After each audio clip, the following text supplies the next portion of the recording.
Vamos abrir a Escritura na Epístola de Paulo aos Efésios, no capítulo 4, dando hoje seguimento ao estudo dessa epístola. Estamos no capítulo 4, não é? Capítulo 4, é importante frisar e lembrar os irmãos, fala da edificação do corpo de Cristo, que na segunda parte do capítulo será chamado também de novo homem.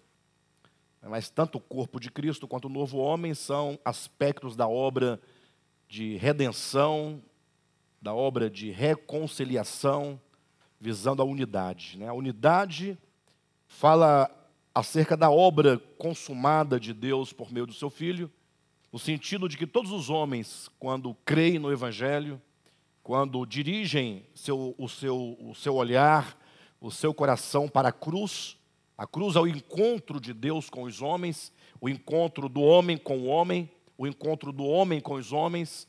Ou seja, quando nós vamos à cruz é um instrumento de Deus para a destruição de toda divisão, de toda barreira, de toda separação, de toda barreira, de toda parede, a expressão do capítulo 2 de Efésios.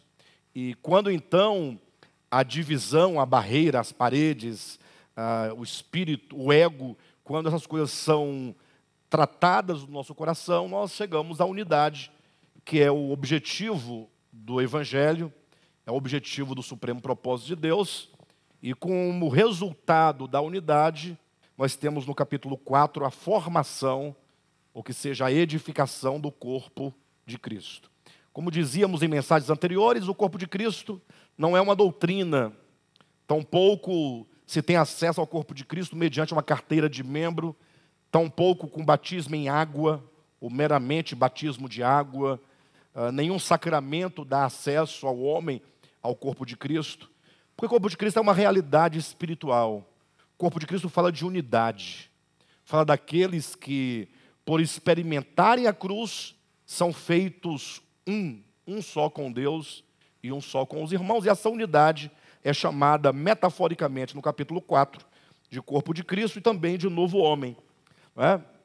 É por isso que no capítulo 4, a partir do 17, quero que os irmãos leiam comigo, o apóstolo Paulo, ele nos convida a um modo de andar, a um modo de viver, a um modo de proceder.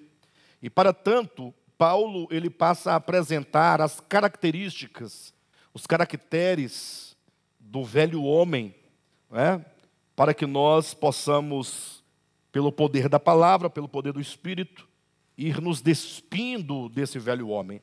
Leia comigo a partir do 17 até o 24. Diz assim, olha: Isto, portanto, digo e no Senhor testifico, que não mais andeis como também andam os gentios na vaidade dos seus próprios pensamentos, obscurecidos de entendimento, alheios à vida de Deus por causa da ignorância em que vivem, pela dureza do seu coração, os quais, tendo se tornado insensíveis, se entregaram à dissolução, para com avidez cometerem toda sorte de impureza. Mas não foi assim que aprendestes a Cristo, se é que de fato tendes ouvido e nele fostes instruídos, segundo a verdade em Jesus, no sentido de que, quanto ao trato passado, vos despojeis do velho homem que se corrompe segundo as concupiscências do engano, e vos renoveis no espírito do vosso entendimento, e vos revistais do novo homem, criado segundo Deus, em justiça e retidão procedentes da verdade. Então vejam, meus queridos, o apóstolo Paulo, quando então ele fala acerca da edificação do corpo, ele fala da formação do corpo de Cristo, enquanto o resultado da unidade, logo a partir do 17 ele passa a apresentar qual é a condição dos gentios. Mas observe que não tem o apóstolo Paulo o propósito, como aconteceu no capítulo 2, de fazer uma descrição dos gentios para mostrar a condição dos gentios. Pelo contrário, o apóstolo Paulo, no capítulo 4, ele faz um rogo a que nós andemos em unidade, a que nós possamos fazer valer a cruz, a mensagem da cruz, no sentido de que o ego seja destruído. Por isso que então, a partir do 17, ele passa a fazer referência a um modo de andar daqueles que creram no Evangelho, daqueles que creram na cruz de Cristo. Então ele começa dizendo,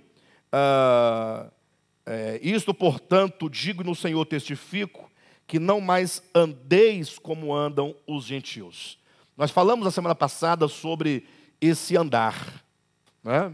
Importante, quando nós lemos a Bíblia, nós discernirmos o sentido daquilo que está sendo dito. Infelizmente, quando nós lemos, nós brasileiros, de uma maneira geral, ao lermos um texto, a gente lê pela leitura, não lemos muitas vezes pelo sentido. As pessoas leem para dizer, olha, eu li o capítulo 4, eu concluí a leitura do capítulo 4, mas não se atenta, muitas vezes, para o que está sendo dito, para o significado daquilo que é dito. Quando Paulo diz que nós devemos andar não como andam os gentios, que nós devemos andar agora como um novo homem, esse andar implica necessariamente o nosso viver, a nossa existência, a nossa experiência com o mundo, nossa experiência nos nossos relacionamentos, em todos os sentidos, com tudo que nós nos relacionamos, isso constitui o nosso andar. Então, sempre quando nós acordamos pela manhã, nós temos o dia inteiro pela frente, saímos de casa ao trabalho, vamos à padaria, nos relacionamos no âmbito familiar, no âmbito do trabalho, no âmbito da escola, no âmbito da faculdade, no trânsito, no banco, onde quer que nós estejamos, o nosso viver, ou a manifestação do nosso coração, no nosso viver é o que Paulo chama aqui de andar. Ele diz, não mais andeis como andam os gentios. E aí ele passa a falar sobre os gentios, para que nós possamos então identificar como é esse andar, como é esse se pôr no mundo dos gentios. E a primeira característica, nós falamos aqui na semana passada, é o que no versículo 17 diz que eles andam na vaidade dos próprios pensamentos. Quantos irmãos quiserem entender melhor essa expressão, volte à mensagem anterior, já está postada no nosso site, né? Lá no Devap, www.devoltapalavra.com.br. No 18, Paulo continua dizendo que os gentios andam obscurecidos de entendimento. E aqui, quando nós nos deparamos com tal expressão, obscurecido de entendimento, logo, se alguém parar para refletir, grosso modo, pode chegar à seguinte conclusão. Ora, como pode o gentio andar obscurecido de entendimento? Logo o crente pode pensar, não, os gentios podem até andar obscurecidos. Nós cristãos, nós não andamos obscurecidos de entendimento. Ora, o que significa um entendimento obscurecido? Ora, nós vivemos no século 21. Então nós temos aí a luz da história humana. Os homens progrediram, os homens cresceram, os homens avançaram. Já passamos por quase que uma dezena, uma dúzia de revoluções. A cada revolução o homem avança, o homem cresce, a mente do homem se abre para interpretar o mundo, para compreender o mundo, para compreender as pessoas, as coisas, as instituições. Como pode o gentio andar obscurecido de entendimento? E como pode o próprio crente, porque aqui é uma advertência, quando Paulo diz, não andeis como andam os gentios, obscurecidos de entendimento, ele está dizendo que é possível que um crente, um servo de Jesus Cristo, alguém que creu no Evangelho, de alguma maneira ele pode, eventualmente, andar obscurecido de entendimento. Mas quem é a pessoa, hoje, do século 21, sobretudo os crentes que têm a Bíblia, leem a Bíblia, ouvem mensagens, cantam hinos, congregam, quem pode dizer o que seria obscurecido de entendimento? Ou quem diria, é verdade que é possível que eu ande obscurecido do meu entendimento? Então nós temos que entender essa expressão, obscurecido de entendimento, para que nós não venhamos a cair neste mal. Para tanto, para entender essa expressão, eu quero convidar os irmãos a pensarem comigo Gênesis capítulo 2 e Gênesis capítulo 3. Eu vou trazer aqui algumas proposições que estão nesses dois capítulos de Gênesis. Quero que os irmãos entendam cada uma das proposições, para chegarmos aqui em Efésios capítulo 4, e os irmãos entenderem o significado de obscurecidos de entendimento. Veja, lá em Gênesis capítulo 2, nós temos o homem criado, e é dito que havia duas árvores principais no jardim. Pense comigo essa primeira proposição. Uma dessas árvores era a árvore do conhecimento do bem e do mal. No âmbito da revelação, a árvore do conhecimento implica o momento em que o homem criado chegaria, na sua experiência, a ter as faculdades do seu entendimento, da sua cognição, abertos para o conhecimento. Por isso que é a árvore da ciência, do bem e do mal. Então, nesse sentido, até esse primeiro ponto, podemos afirmar que fatalmente o homem chegaria a ter as suas faculdades abertas para o conhecimento do bem e do mal, do certo e do errado, da luz e das trevas. Até porque, pela própria natureza da criação do homem, Deus criou o homem para ser um ser inteligente. Deus não cria o homem para ser um ser como as demais criaturas que ele criou, infra-humanas, sem discernimento, sem entendimento. Então entenda que a árvore do conhecimento é o momento de transição do homem do estágio de inconsciência para o estágio da consciência de si mesmo, da consciência do mundo, da consciência de Deus. Essa é a primeira proposição. Surge agora uma segunda proposição. Alguém pode perguntar: pastor, mas se era desejo de Deus que o homem chegasse a esse discernimento, por que então é dito que o homem não deveria comer do fruto dessa árvore, porque comendo ele morreria? Gera aqui uma segunda proposição. Veja que o comer da árvore do conhecimento, esse verbo comer, lá do hebraico, hakar, significa viver por meio de. Seria mais ou menos como se Deus dissesse: ora, quando o homem atingisse o auge da sua cognição para discernir o bem e o mal, se ele passasse a viver por meio do conhecimento, se ele fizer do seu conhecimento o seu braço forte, a sua fortaleza, fazer do seu entendimento, da sua capacidade de discernimento, o seu próprio caminho sem Deus, isso levaria o homem à morte. É o que está lá em 1 Coríntios, quando Paulo diz que o amor edifica, mas o conhecimento ensoberbece. Ou seja, se o homem fizesse do conhecimento um meio para, por meio do conhecimento, viver independente de Deus, isso causaria a morte. Por isso é que a serpente, preste atenção, lá daquele diálogo com a mulher, ela diz assim: olha, você deve comer desse fruto, porque comendo, fazendo do conhecimento a sua força, o seu caminho, a sua independência, ele diz: você será como Deus. Então veja que nós temos aqui dois pontos. O primeiro é, comendo, ou melhor, aquela árvore implica o estágio de conhecimento. Mas agora, comendo do fruto, vivendo por meio do conhecimento, diz a serpente: serás como Deus. E a pergunta que eu faço para vocês é: será que a serpente mentiu?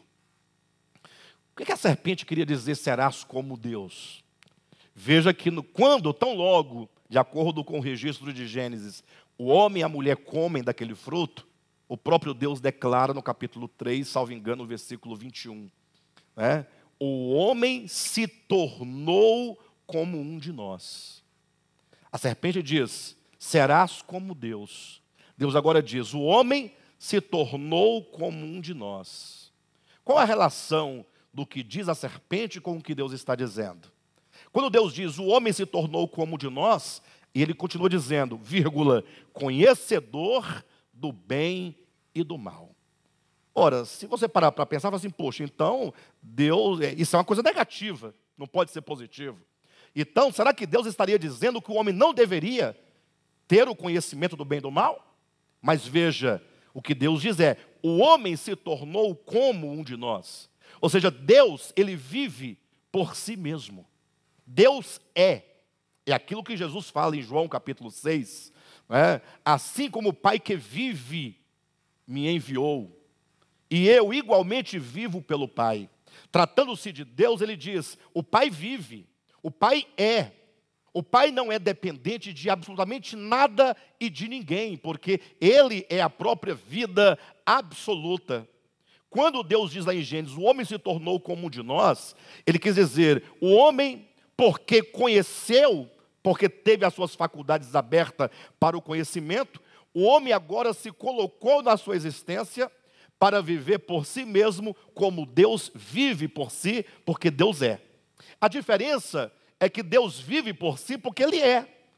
E o homem não pode viver por si porque o homem não é. Só que o homem se tornou como Deus. O homem se fez como Deus. O homem, iludido por causa do seu conhecimento, ele agora se colocou em paridade com o divino. Ou seja, Deus é absoluto. E porque Ele é, então somente Deus pode definir de fato o que é o bem e o que é o mal. Quando o homem come da árvore do conhecimento, isto é, quando faz do conhecimento o instrumento por meio do qual ele vive, o alimento por meio do qual ele vive, agora o homem, presta atenção, sem Deus, ignorando Deus, ele próprio se faz o árbitro para definir o que é o bem e o que é o mal. Uma coisa é você ter a sua faculdade aberta para o discernimento. Outra coisa é quem é que define exatamente o que é o bem e o que é o mal. Olhe para a sociedade que nós vivemos. Olhe para as instituições de uma nação.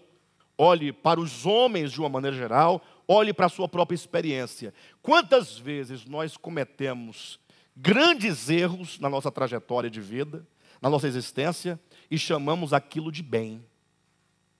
E muitas coisas que são bem, nós deixamos de fazer e justificamos como sendo más. Ou seja, quando o homem, ele ignora a luz de Deus no seu espírito humano, iluminando o seu entendimento, para que o homem tenha de fato discernimento do bem e do mal, conforme Deus, quando o homem ignora essa luz divina, ele vive obscurecido no seu entendimento. Só que o homem tem inteligência, o homem tem as faculdades abertas para o conhecimento.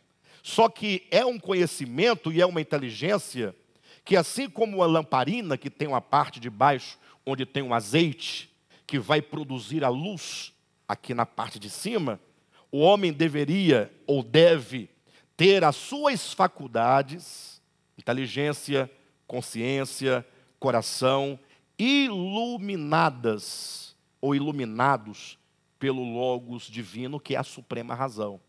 Então, o homem, presta atenção, o homem, quando ele se ilude, comendo da árvore do conhecimento, fazendo do conhecimento a sua força, ele simplesmente decide viver por si mesmo, ele ignora a Deus na sua existência, ele ignora a Deus enquanto luz dentro do homem, porque Deus é luz, e essa luz, ela brilha e resplandece no espírito humano. Quando o homem, portanto, ignora essa luz, então ele vive nas trevas do seu entendimento. Ele vive nas trevas da sua cognição sem Deus. Ele tem o discernimento, porque ele tem a capacidade de discernir, mas Deus nunca desejou que o homem vivesse por meio do conhecimento somente. O homem tem o conhecimento, mas esse conhecimento deve ser iluminado, deve ser guiado pela luz divina no espírito humano. Vocês estão entendendo? Quantas vezes nós não justificamos os nossos erros? Quantas vezes vivemos a vida inteira em erros e mais erros, entretanto nós somos enganados pelo nosso próprio juízo, julgando que nós estamos fazendo a coisa certa, que nós tomamos a decisão correta. Então, quando Paulo diz que os gentios vivem obscurecidos de entendimento, e aqui parece haver uma contradição, porque entendimento pressupõe luz. Sim ou não? Entendimento não é luz? Porque o não entender é treva. Como é que eu posso ter um entendimento obscurecido? É o entendimento humano em si mesmo, sem a iluminação do Senhor.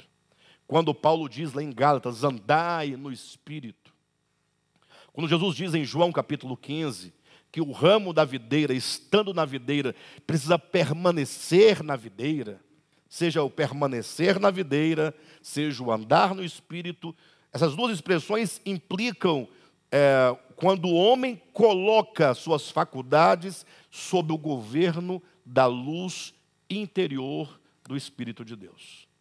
É quando o homem, porque ele não anda segundo o conhecimento do bem e do mal, tendo ele conhecimento, ele agora subordina o seu entendimento, ele subordina o seu conhecimento à luz da verdade, à luz de Deus, à luz do Logos. A palavra Logos, o termo Logos, que é o verbo, se traduz literalmente por consciência, por razão.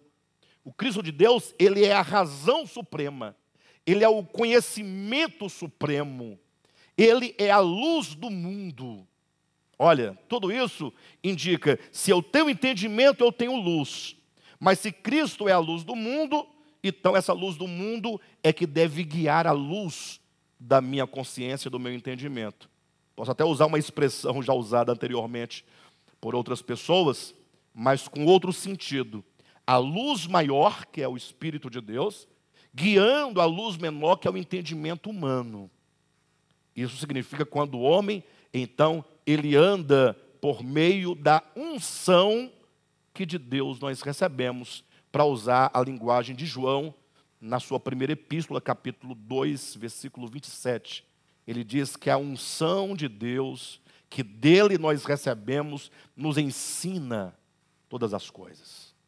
Daí eu pergunto aos irmãos, quantas vezes nós, chamados à unidade, chamados a vencer o ego, chamados a vencer a independência, não andamos, não vivemos como andam, como vivem os gentios, obscurecidos de entendimento.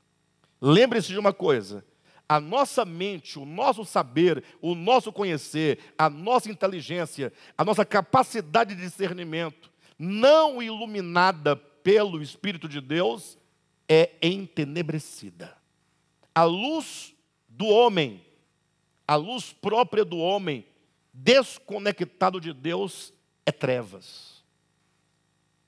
Por isso que nós não podemos confiar no nosso próprio saber, no nosso próprio conhecer. Nós vamos encontrar dezenas de textos, tanto nos livros de Salmos, quanto em Provérbios, quando homens naquele tempo, iluminados por Deus, já vislumbrava o sentido de uma vida de andar no Espírito, quando eles diziam, olha, o homem pode fazer planos, mas a resposta certa vem do Senhor. Eu pergunto para vocês, quantos levam a sério esta verdade? O homem pode fazer planos, lógico, o homem pode fazer planos, porque nós somos seres inteligentes, fazemos planos em todos os sentidos da nossa existência. Ora, quantos descansam, confiam e ainda invocam a segunda parte desse texto, dizendo, Senhor, mas que a resposta certa venha de ti, guia-me. O problema é que nós vamos traçando planos, vamos traçando caminhos, vamos tomando decisões, simplesmente porque a nossa mente e o nosso entendimento fala, não há nenhum mal nisso e nenhum mal naquilo. Lembrem-se que andar por fé é andar na dependência de Deus. Lembram-se que lá, quando Deus chama Abraão, Abraão é o pai da fé. Pai da fé, não que ele gerou a fé, mas ele é o pai da fé no sentido pedagógico, para dizer que ele representa, ele é o protótipo daquele que é chamado e daquele que atendeu e daquele que caminhou por fé. Então ele foi chamado por fé, ele atendeu ao chamado pela fé e ele andou por meio da fé. Então quando você olha para Abraão, você tem um modelo. Quando Deus chama Abraão, sai da tua terra, da tua parentela, da casa de teu pai, e vem para uma terra que eu te mostrarei. A primeira coisa é, Senhor, qual é o endereço dessa terra? Onde fica essa terra? Porque ele tendo o endereço, ele tendo o mapa, bastava que ele fosse, porque ele já sabia para onde ir.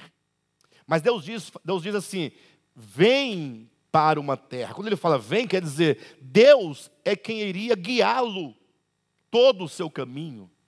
Ou seja, Abraão sai sem ter o destino certo, ou melhor, sem conhecer o destino, sem ter o endereço, ele simplesmente segue. Então, isso é andar por fé. Isso é andar na dependência. Então, nós somos chamados a viver a nossa existência aqui na terra como viveu Abraão, pedindo sempre a Deus a direção, sendo orientados por Deus. E aqui nós tocamos num ponto extremamente delicado, porque nós só pensamos que devemos depender de Deus quando as coisas ficam difíceis, né? Quando o alimento acaba, quando o emprego falta, fala, eu estou na dependência do Senhor. Ou seja, eu estou aguardando que Ele intervenha com uma providência, do contrário, eu morrerei de fome. Mas e quando diz respeito a depender na fartura? Quando tudo vai bem, a saúde vai bem, o dinheiro vai bem, a despensa vai bem, a família vai bem, tudo vai muito bem. Por que depender de Deus se tudo vai bem? Alguém fala, pastor, mas isso aí é uma bobagem.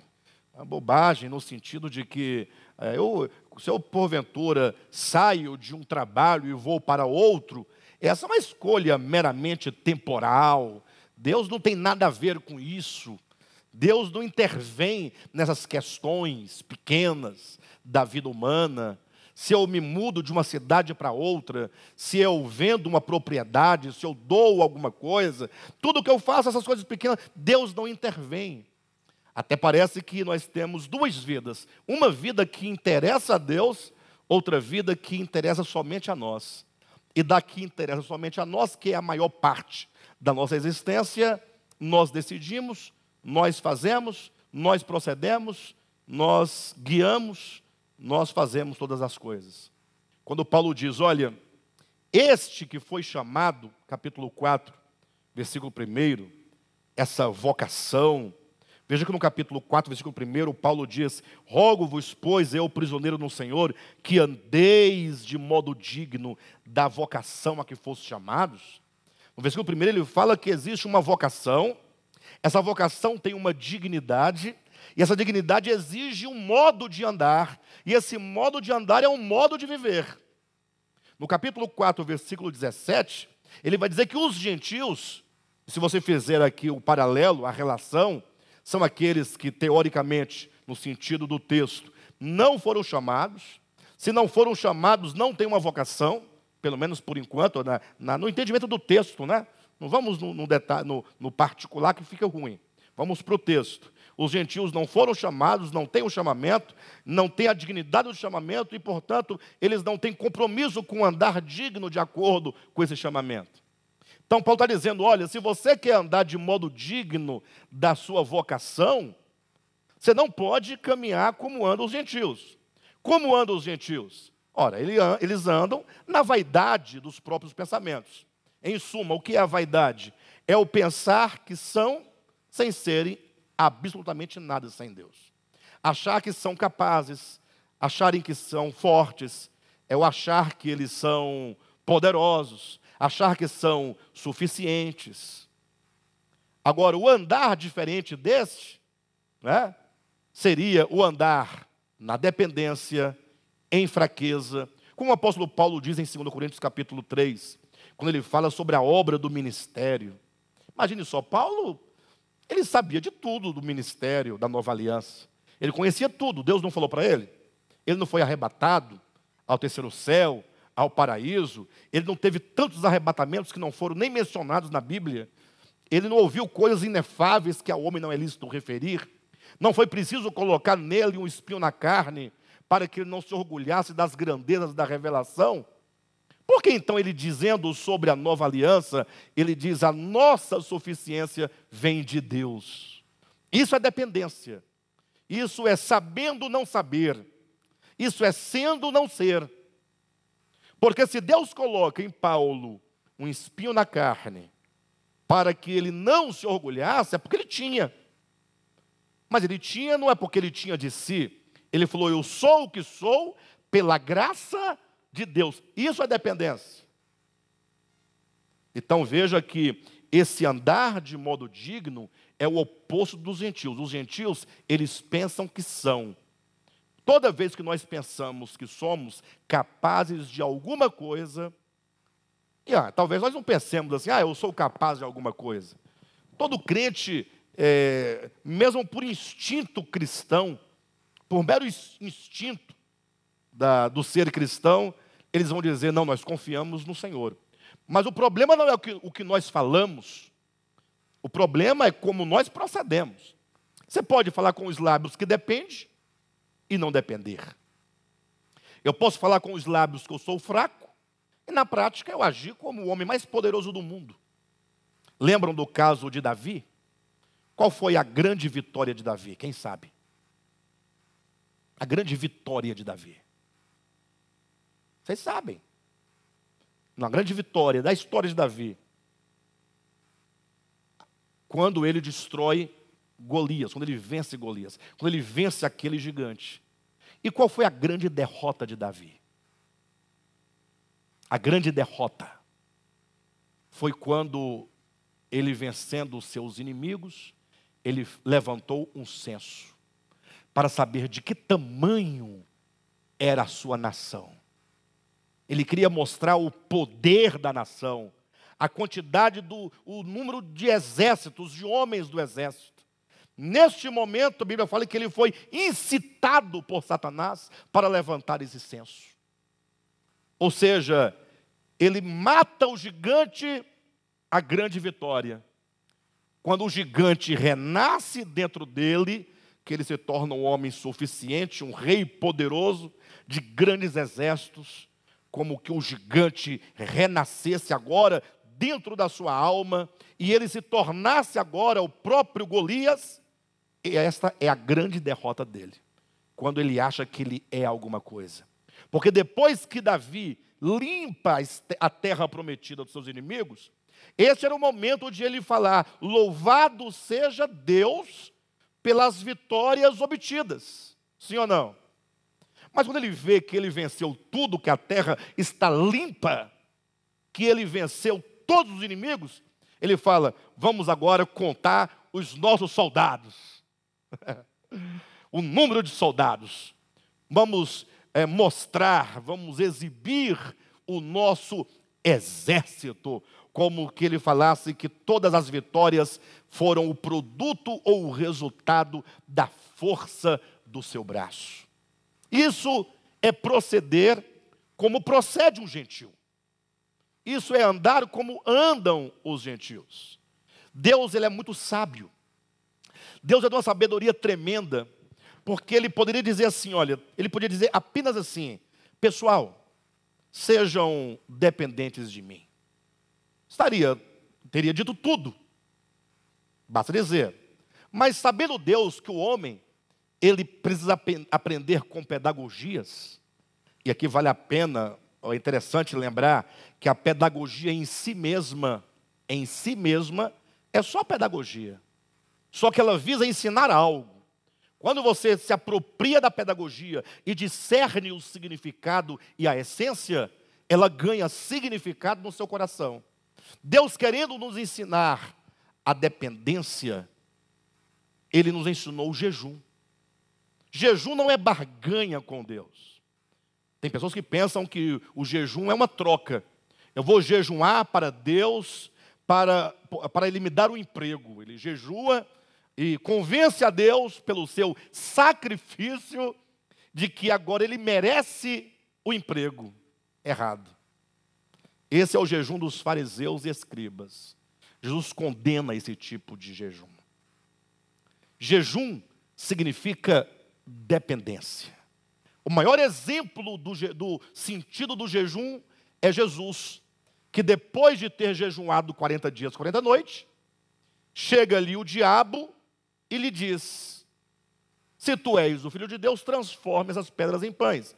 Ou seja, você jejuou 40 dias, está faminto, está com fome, por que não come? E Jesus diz: Satanás, você não sabe o significado do jejum. Depois de eu ter jejuado 40 dias, 40 noites, eu estou saciado. Porque não só de pão vive o homem, mas de toda palavra que procede da boca de Deus. Jejum é viver, não só de pão vive. Então o homem vive de pão? Vive. O homem vive da palavra de Deus? Vive. Portanto, quando se abstém do alimento físico, numa dependência da palavra de Deus, isso é viver. Jejum, portanto, é sinônimo de alimentar-se da palavra. E o alimentar-se da palavra é não somente um submeter-se a Deus, mas é um depender plenamente de Deus, como que dissesse: o Senhor é a minha força, o Senhor é o meu alimento, o Senhor são os meus nutrientes, ou os nutrientes de que eu preciso para viver. Então o jejum é sinônimo de dependência de Deus. Por isso que Jesus, falando com os discípulos de João, ele disse: olha, os meus discípulos hoje não jejuam, porque o noivo está com eles. Ou seja, porque está tudo bem, porque nada lhes falta. E quando nada lhes falta, eles se sentem o quê? Saciados, se sentem protegidos, guardados. Mas quando o noivo for tirado, quando eles tiverem que sair no mundo, tendo embora a presença mística de Cristo com eles, mas na experiência humana, essa experiência mística não aparece. Vocês estão entendendo? Jesus na cruz: Deus meu, por que me desamparaste? Paulo diz: Deus estava em Cristo reconciliando consigo o mundo. Como pode o homem Jesus sentir-se desamparado se Deus estava nele? Não é uma. Mas o homem, nos seus sentidos, no lidar diretamente com o mundo sensorial, imediato e material, ele não pode ver essa presença.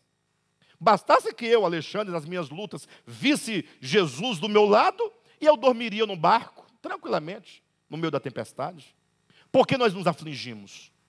Jesus disse: quando o noivo lhe for tirado, essa presença física, não a espiritual, repito, Jesus disse: eis que eu estou convosco todos os dias. Mas a humanidade, no embate do dia a dia, do mundo sensorial, material, diante das adversidades, esses discípulos, depois que o noivo fosse tirado, aí eles jejuariam.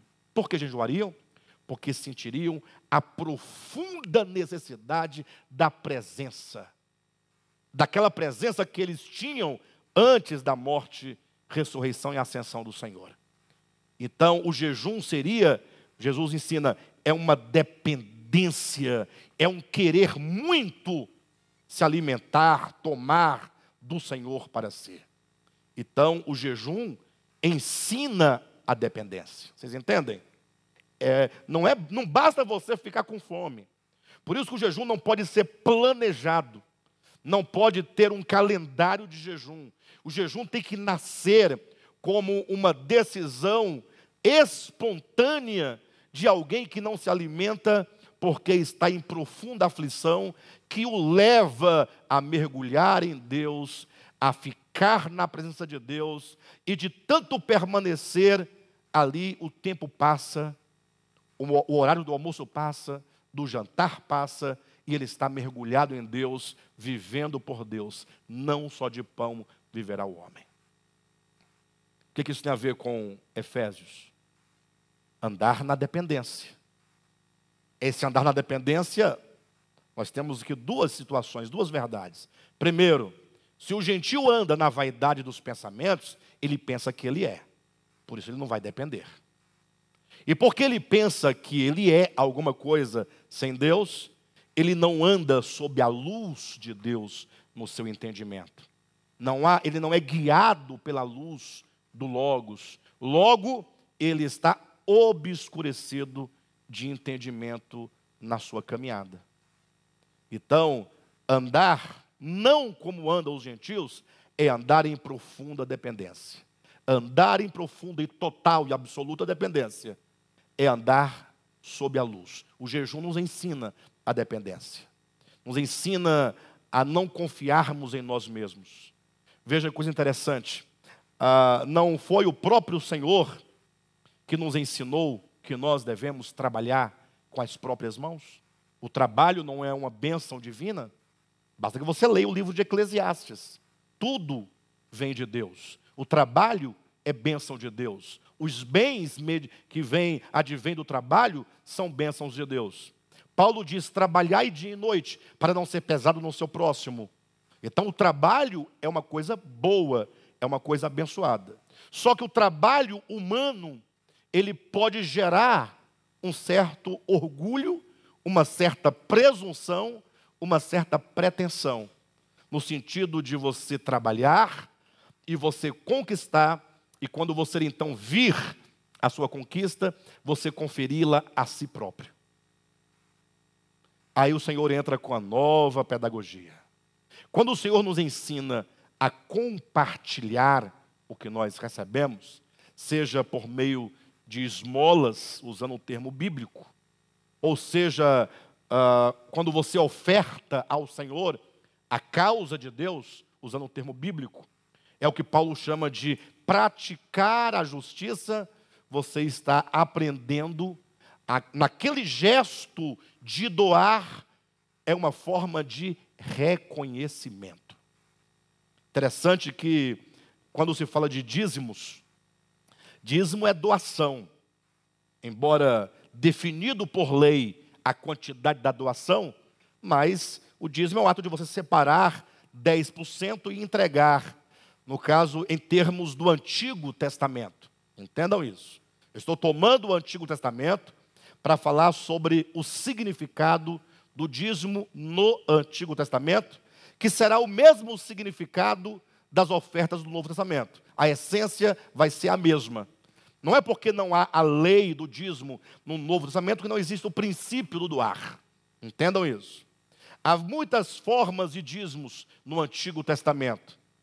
Abra o entendimento, porque a gente só ouve o que a gente quer, né? Então, coloca o seu entendimento sob a luz do Espírito de Deus, para que Ele te ilumine. Há muitas formas de dízimo no Antigo Testamento. Não havia só um dízimo no Antigo Testamento. Havia vários dízimos no Antigo Testamento. Se brincasse, 40% de toda a renda de um israelita, de um hebreu, era de dízimo. O dízimo do sacerdote, o dízimo do rei, o dízimo, eram vários dízimos. Um desses dízimos, interessante, está, salvo engano, em Deuteronômio, né? Capítulo alguma coisa. Capítulo, não é 14? Deuteronômio capítulo 14, fala que o hebreu deveria separar o dízimo da sua seara, o dízimo do seu gado, presta atenção, o dízimo das suas ovelhas, o dízimo de tudo o que ele obtivesse naquele ano, pegando o dízimo em forma de cereais, de vinho, de azeite, de carne de vaca, carne de bezerro, carne de cabrito, carne de ovelha, aquele tanto de coisa, ele deveria levar a Jerusalém, é o dízimo. E esse dízimo era para ser consumido pelo próprio dizimista. E aí Deus justifica em Deuteronômio capítulo 14, dizendo: para que aprendais a temer o Senhor teu Deus. A festa que eles faziam, que era a festa de Pentecostes, regado a toda sorte de bebida quente, bebida alcoólica, vinho e churrasco. Basta que você leia o texto, está lá claramente escrito em Deuteronômio capítulo 14, a partir do versículo 22. Aquela festa de comer e beber não era uma festa de orgia, como faziam os gregos. E não era um mero churrasco e bebedice para comemorar aniversário de ninguém. Era uma maneira de louvar e de glorificar a Deus, com o entendimento de que toda aquela safra, toda aquela criação era o resultado da bênção de Deus. Portanto, aquele dízimo propriamente dito era uma forma de reconhecimento e, portanto, de dependência. Olha como se lê a Bíblia no sentido orgânico, você percebe o significado de coisas que parecem não ter significado quando lido de qualquer modo. Então o jejum, a esmola, o ofertar, tudo isso são pedagogias que nos ensinam a dependência de Deus e o reconhecimento de que tudo vem de Deus, por isso dele nós dependemos. E o que dizer da oração? A oração também não é uma pedagogia divina? Que pedagogia, pastor? A oração é para você orar. Ora, o que você entende de oração? Se antes que as palavras saiam da sua boca, Deus já as conhece. Se Deus dá o pão aos seus filhos enquanto eles dormem, por que orar? Se Deus perscruta não somente os nossos pensamentos, mas o substrato do pensamento, as intenções do pensamento e do coração. O que eu vou dizer para a palavra de Deus? O que eu vou dizer para a razão suprema? O que eu vou dizer para o onipotente, para o onisciente, para o onipresente? O que eu tenho a dizer para ele que ele não saiba? Por isso que os crentes, por ignorarem esse princípio e esta verdade de que Deus já sabe de tudo porque Ele é tudo, eles fazem da oração um meio de convencimento a Deus. Eles oram para convencer a Deus de alguma coisa. Eles ficam orando, pedindo, até uma hora eu canso Deus e Deus vai ter que fazer minha vontade. O que é um erro. Orar é a maior demonstração de um coração que depende de Deus. Um coração que conversa com Deus, que expõe as suas dificuldades, que expõe as suas ansiedades, que o glorifica, que o louva. Isso só faz e só pode fazer quem depende de Deus. Quem não depende de Deus não vai orar. Mas não é a oração do cristianismo. Porque a oração do cristianismo tem dois problemas, no mínimo. Tem vários, né? Poderia citar dois. O primeiro é que fizeram da oração a reza. Quando você decora palavras que outros falaram ou que outros escreveram, palavras essas que não passam pelo seu entendimento, basta que você repita. Fazer como os gentios. Vãs repetições. Você fica falando, você pode estar pensando em outra coisa. Sabe quando você está cantando um hino, pensando em outra coisa? O hino você sabe de cor. Aí você vai falando, mas você não está nem aí para nada. Grande é o Senhor e muito digno de louvor. Você já conhece a música, vai cantando. A cidade, nosso Deus, seu santo monte. Só que a sua mente está lá na sua terrinha, na sua conta bancária, no coronavírus, no lockdown, e etc. Na vida alheia. Do mesmo jeito, a pessoa vai rezando com entendimento em qualquer lugar. Pior ainda, ou seja, mais difícil de orar ainda, é quando tem um modelo que nós temos de oração. Quando nós oramos coletivamente, um ora em voz alta. E todos deveriam orar a oração juntamente com quem ora. Daí é preciso que você esteja ligado. Irmão Pedro vai abrir a reunião e ele começa: Senhor, louvado seja o seu nome. E você que amém, louvado seja o seu nome. Você também está falando, também está declarando, juntamente, em uníssono, oração coletiva de um só homem. Agora, ele está orando, deixa ele orar. Quando ele acabar, vai começar o louvor. Enquanto isso, a gente olha o celular, a gente vai ao banheiro, a gente vai lá fora, a gente bate um papo, conversa com os irmãos. Quando ele disser amém, está aquele burbúrio no meio dos irmãos da igreja, né? Então, o primeiro problema da oração do cristianismo é a reza, que é orar sem discernimento, sem pensar no que diz. Já decorou. Pai nosso que estás no céu, santificado seja o teu nome, venha a nós o vosso reino. Igual o jogador de futebol, quando vai entrar em campo. Como é que eles oram? Pai nosso que estás no céu, santificado seja o teu nome, venha a nós o vosso reino. Já viram? Desse jeito. Eles estão pensando no Pai nosso que estás nos céus. É a mandinga deles, para poder ver se ganha. O problema é que do outro lado tem outro mandingueiro igual a ele. Né? Mandinga de lá, mandinga de cá, vence quem jogar melhor. Né? Quem jogar melhor. Agora, um outro problema da oração do cristianismo é a barganha. Aí os crentes falam, não, os católicos não oram, eles rezam sem entendimento. E aqui se ora com entendimento. Ora, qual entendimento? Você começa primeiramente orando, gritando como se Deus fosse surdo. Porque Deus mora tão longe. O Deus do cristianismo, ele mora tão longe. Que você tem que gritar. E tem mais, quem grita mais alto tem mais poder. Talvez porque seja mais ouvido. Uma concorrência de quem ora mais alto. E orar o quê? Cada um ora os seus próprios problemas. Vai iniciar-se a reunião, o culto da igreja. Aí o pastor começa orando pelo culto. Atrás dele tem o diácono orando pela mãe dele que está com Covid. O outro sentado à frente está orando pela viagem que ele irá fazer. O outro está orando, pedindo a Deus um casamento. Cada um falando, buscando o seu próprio benefício. Buscando uma realização própria. E nisso faz promessas, né, para Deus, na oração, para ver se Deus faz alguma coisa. Uma tentativa de convencer o eterno. Então, esse também é um erro. De modo, então, que oração, ela tem vários princípios, né? O primeiro princípio da oração é orar à vontade de Deus. Basta que você tome todas as orações da Bíblia. Faça depois uma leitura de toda a Bíblia.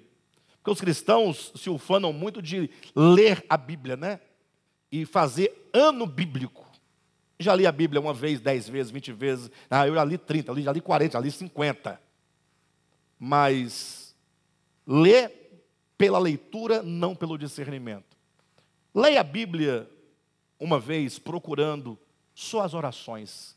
Quando Jeremias orou, quando Davi orou, quando Daniel orou, quando Esté orou, quando Neemias orou, quando Jesus orou, quando os apóstolos oraram, quando Pedro orou, quando Paulo orou, você vai observar que todos os homens de Deus, com discernimento, oraram à vontade de Deus.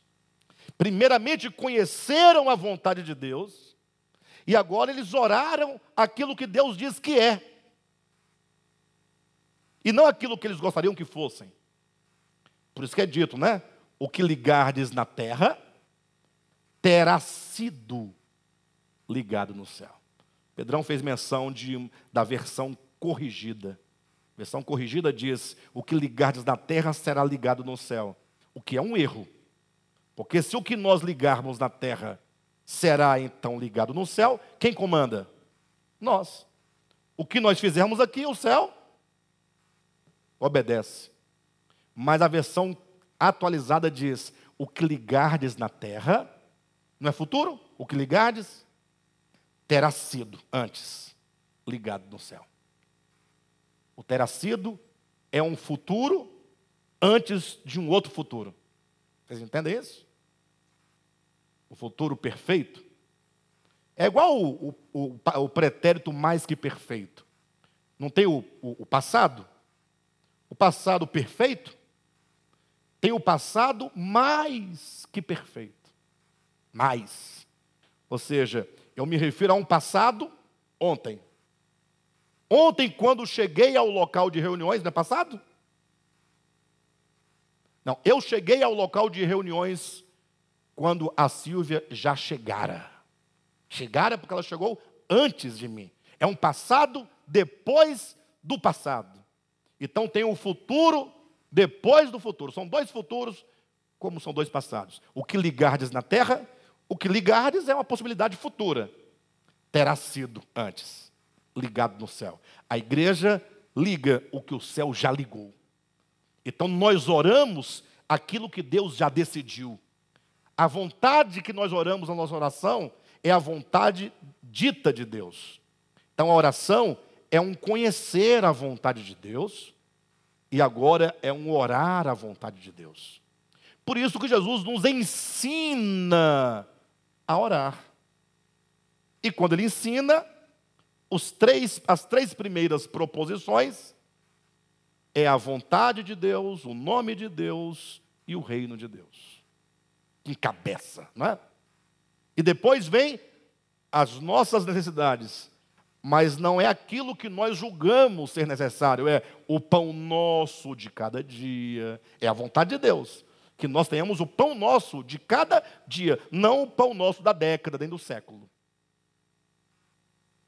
E assim sucessivamente. Então, o orar é uma forma de dependência de Deus. Quando nós oramos, nós estamos aplicando a pedagogia divina da oração, de maneira prática, mas com o intuito de desenvolver um espírito dependente do Senhor. Pastor, mas o que tem a ver a dependência com como diz o texto de Efésios capítulo 4, versículo 18, né? Obscurecidos de entendimento. É porque um entendimento obscurecido é um entendimento, é uma mente, é uma inteligência, é uma cognição que não se coloca sob a luz maior do Logos, a razão maior, a razão suprema, sob a luz do mundo para ser guiado. E ser guiado é depender.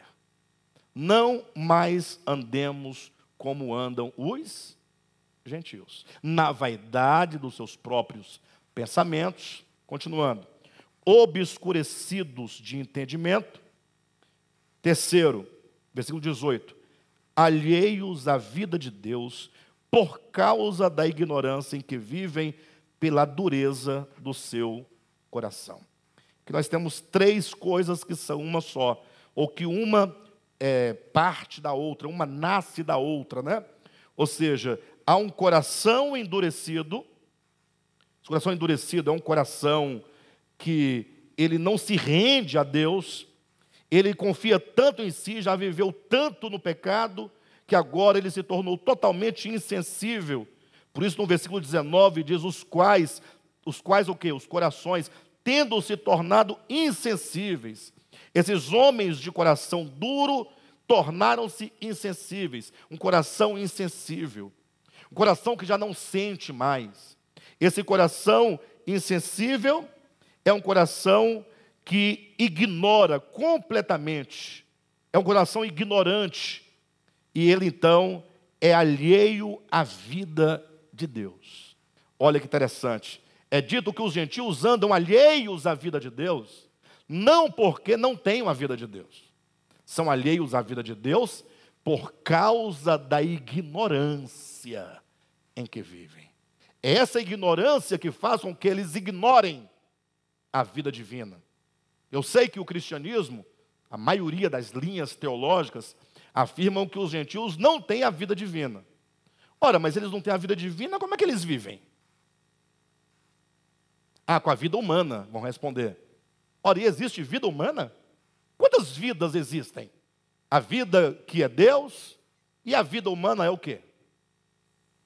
Não pode ser vida. Vida só tem uma. A vida é o próprio Deus. Deus é a vida. Eu sou o caminho, eu sou a verdade, eu sou a vida. Deus é a vida. Deus é vida, Deus é a vida. E tudo o que existe, tudo o que se move, só é possível que se mova e que exista por causa desta vida neles. Só que aí o homem ignora essa vida divina e conclui que a sua existência é uma existência própria, é uma autoexistência. O máximo que o homem consegue resgatar da sua origem é seu pai e sua mãe. Meus pais que me colocaram no mundo. Mas o que Deus diz? No sentido de origem, de vida, a ninguém chameis de pai. Mas como pode a ninguém chameis de pai, se o próprio mandamento diz honra teu pai e a tua mãe? Não parece contraditório? Não há nenhuma contradição. Honra teu pai honra os teus genitores, que foram instrumentos de Deus para que você viesse à existência. Mas o pai, que é origem e causa de todos, é o que a todos traz à existência, a todos gera. O único Pai, de fato, é o Pai celestial. Por isso ele diz: a ninguém chameis de Pai, porque um só é o vosso Pai. Então, todos que são filhos deste Pai único e que é Pai de todos, todos trazem a vida que é Ele próprio, que nos faz existir. Quando o homem se dá conta que ele existe em Deus, se move em Deus, que ele existe e ele só pode existir de fato porque Deus é essa sua vida, aí tudo muda. Mas os gentios, eles andam alheios. Eles abrem os olhos e se orgulham que são saudáveis. Eu sou saudável.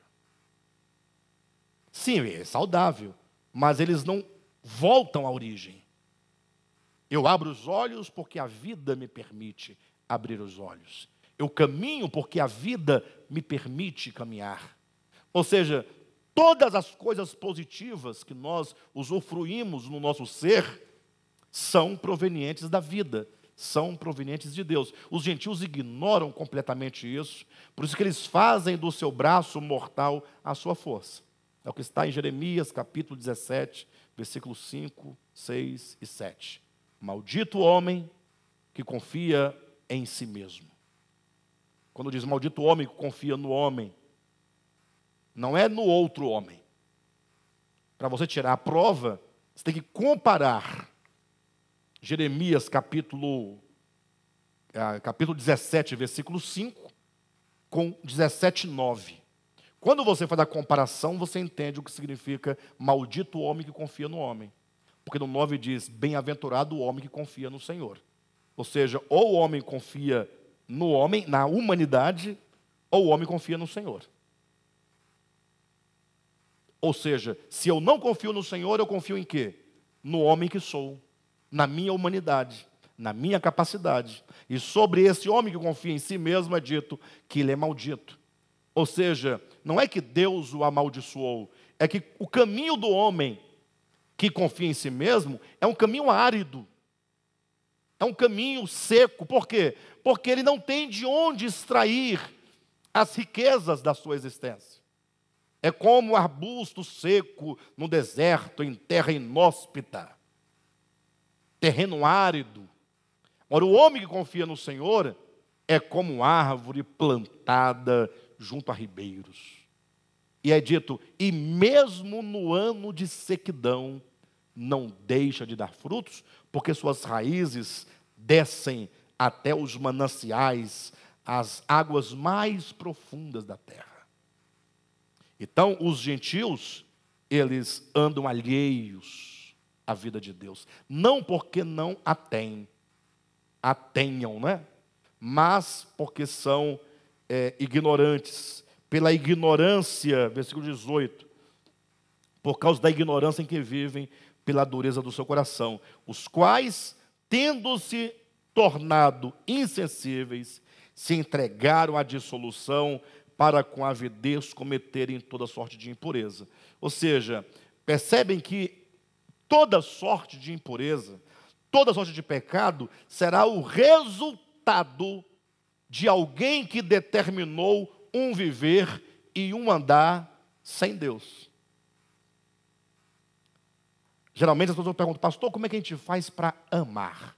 Essa semana eu ouvi num grupo aí, não sei qual foi exatamente, uma pessoa dizendo, puxa, mas é tão difícil amar o inimigo, né? É difícil, não, é impossível.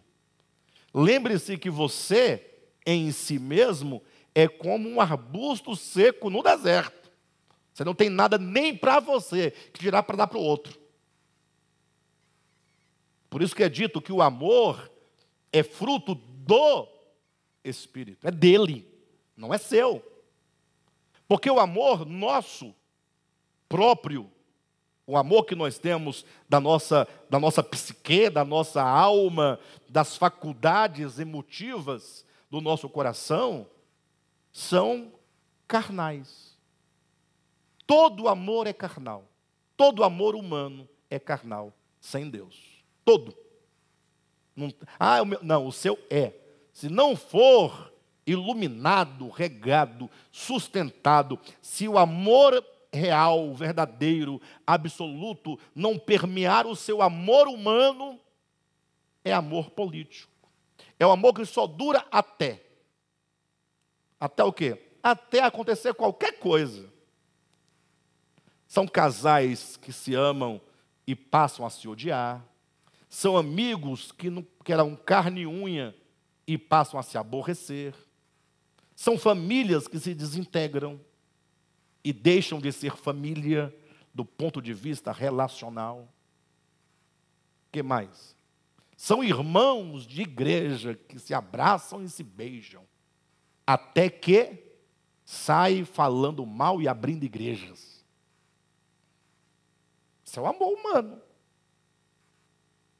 Sai falando mal e abrindo igreja. O que é pior, né? Abrir igreja é pior do que falar mal. No sentido de que se o que o leva é precedido do falar mal, de um coração raivoso, de um coração invejoso, então essa igreja não pode ser fruto do bem. Então é pior. Vocês entendem o que eu estou dizendo?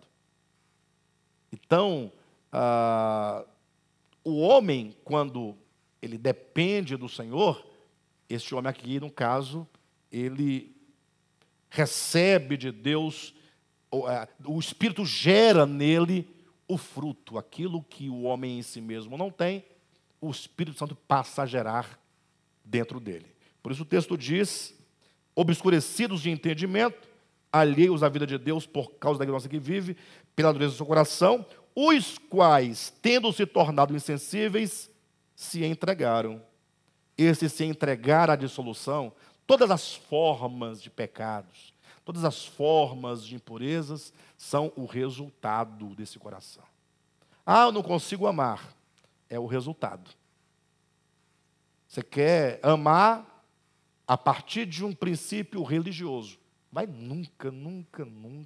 Você vai ficar pregando a vida toda sobre o amor sem amar.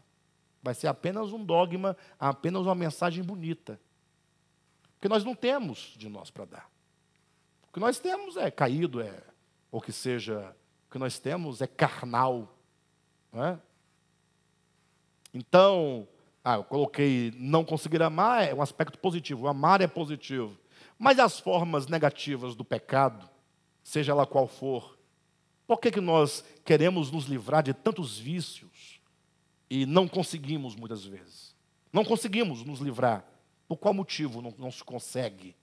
Às vezes, mas eu quero tanto, eu já tentei, já fiz de tudo, mas é porque o resultado da independência são os pecados. É um resultado fatal. Interessante colocar aqui nesse ponto. Uma das filhas da independência chama-se religião. Então, às vezes, mas eu busco tanto a Deus. Como é que eu busco tanto e o resultado aqui são as impurezas, são os pecados, dos quais eu tento me livrar e não consigo, se eu busco tanto? Você tem que perguntar se o que você está buscando é um buscar a Deus ou é a sua religião. A religião é criada pelo homem, é construída pelo homem. A religião, o homem jamais pode se religar a Deus. Porque é Deus quem busca o homem. É Deus quem reconcilia o homem consigo. Não é assim? Deus estava em Cristo reconciliando. É uma obra divina. Quando o homem se propõe a se reconciliar com Deus, a se religar, ele cria uma religião. Estou colocando desse ponto de vista, embora se possa usar o termo religião, noutro contexto menos específico, para significar o viver cristão. Tá bom? Porque algumas palavras ganham sentidos diferentes a partir dos contextos. Tipo assim, olha, a oração do cristianismo, falei agora há pouco, tem dois problemas. Agora, o cristianismo, o verdadeiro cristianismo, aí estou me referindo, embora com a mesma palavra, mas para me referir não a uma instituição. A língua tem dessas coisas, tá bom? Às vezes eu sou um tanto criterioso, mas nós temos que entender quando não usamos o mesmo critério por falta de necessidade. Tá certo? Então, a religião é uma das filhas da independência, porque o homem se tornou tão independente, ele cria uma religião. Lembra do caso de Caim? Caim foi rejeitado por Deus, e a sua oferta foi rejeitada por Deus, servindo-o. Ele servia. Por quê? Ele podia falar, não, eu quero saber negócio de sacrificar para Deus, de oferecer para Deus, bobagem, dane-se para lá, eu sou ateu. Poderia? E por isso ter sido desprezado, rejeitado? Mas não, foi oferecendo, foi orando, foi cantando, o ministério de louvor era ali, Caim, Abel, Adão e Eva, e orando, e com as vestes de tal. Era uma igreja ali, entende?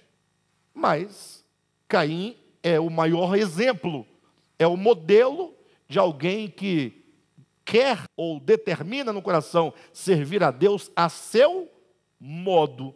Isso é religião, isso é religioso.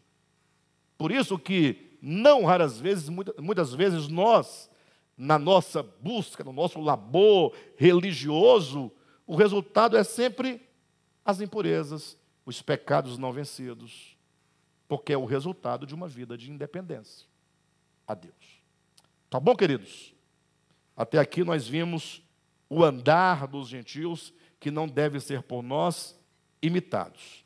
Para encerrar, o versículo 20 diz, mas não foi assim que aprendestes a Cristo.